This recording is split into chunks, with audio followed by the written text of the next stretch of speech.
Bismillahirrahmanirrahim. Assalamualaikum warahmatullahi wabarakatuh. Alhamdulillahirabbil alamin wa bihi nasta'in wa ala umuri dunya waddin wassalatu wassalamu ala asyrofil anbiya'i wal mursalin sayyidina wa maulana Muhammadin wa ala alihi washabbihi ajmain, amma ba'du. Pertama-tama marilah kita panjatkan puji syukur atas kehadirat Allah Subhanahu wa Ta'ala karena berkat rahmat dan hidayahnya yang diberikan kepada kami semua sehingga saya bisa melaksanakan kegiatan pada hari ini dengan semestinya. Kedua kalinya, sholawat serta salam tetap tercurahkan kepada junjungan kita Nabi besar Muhammad SAW, karena berkat beliau yang telah membawa kita dari zaman zahiliyah menuju zaman Islamiyah, dari zaman kegelapan menuju zaman terang benderang seperti yang kita rasakan pada saat ini. Ketiga kalinya di sini saya atas nama Yani Haryanti kelas PAI C tahun 2020 dengan NIM 202001010197 akan membawakan materi dengan judul Syariat Islam dalam melakukan pembagian harta warisan.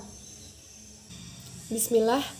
Baiklah, pada pertemuan kita hari ini yang akan kita bahas yaitu tentang syariat Islam dalam melakukan pembagian harta warisan. Namun sebelum kita memulai materi, alangkah baiknya kita berdoa dulu. Dan untuk ketua kelas dimohon untuk memimpin doanya.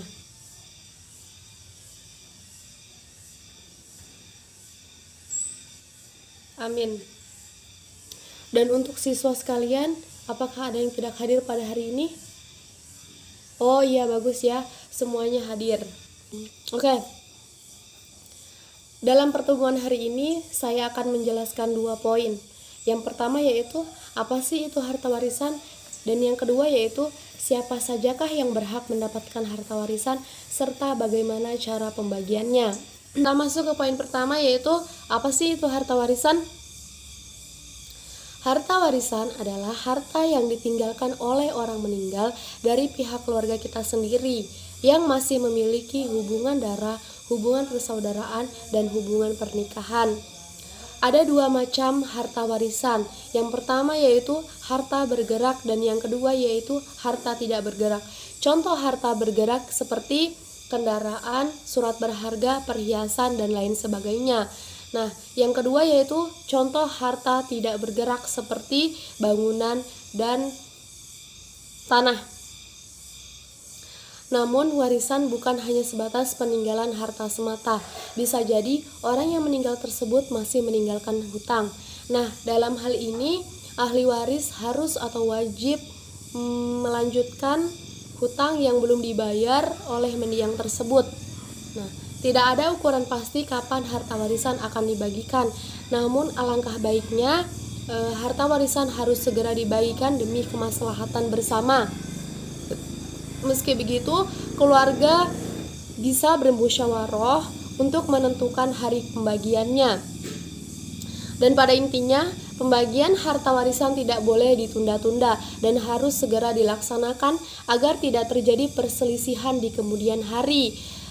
Jika harta warisan tersebut jatuh di tangan yang salah, bisa menimbulkan resiko yang sangat tinggi dan timbul konflik keluarga yang berkepanjangan di kemudian hari.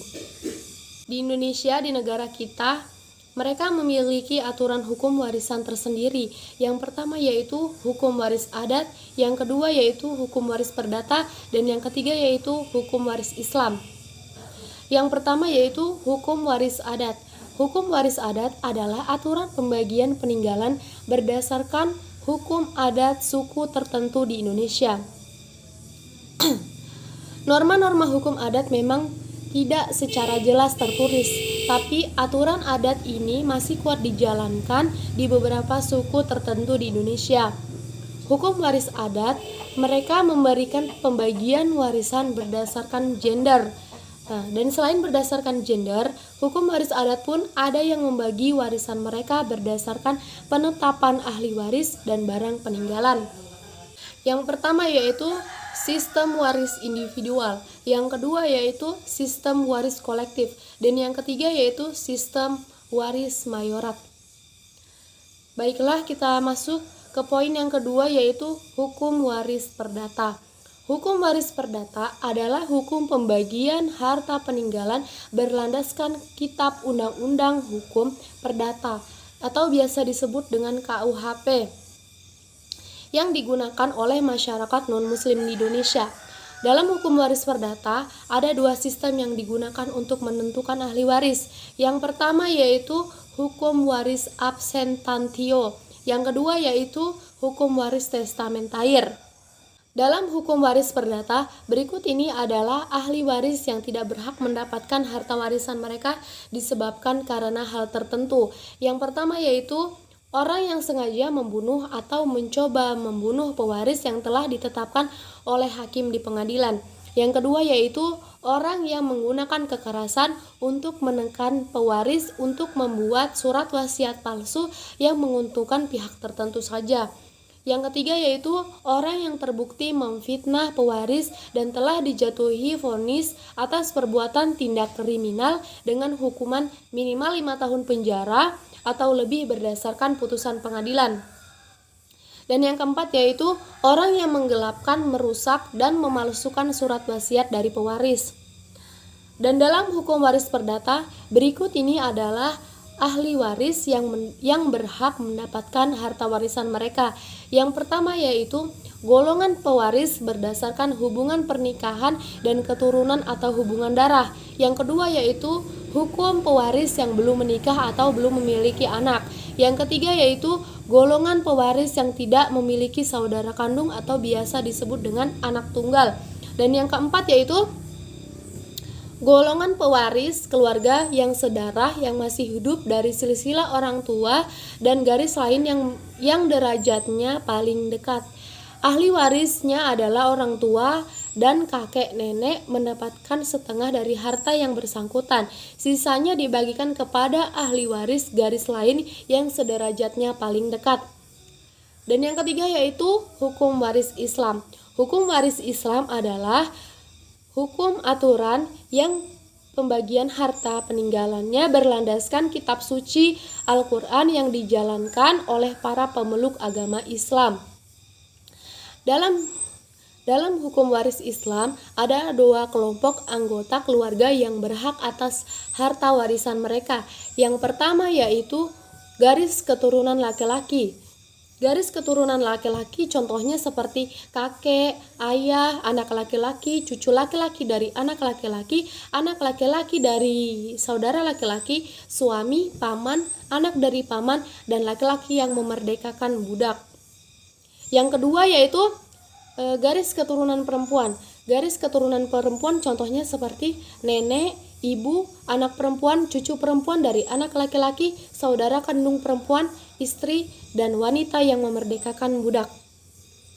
Baiklah, mungkin poin pertama cukup sampai di sini. Kita lanjut ke poin kedua yaitu siapa sajakah yang berhak mendapatkan harta warisan dalam keluarga dan bagaimana sih cara pembagian harta warisannya.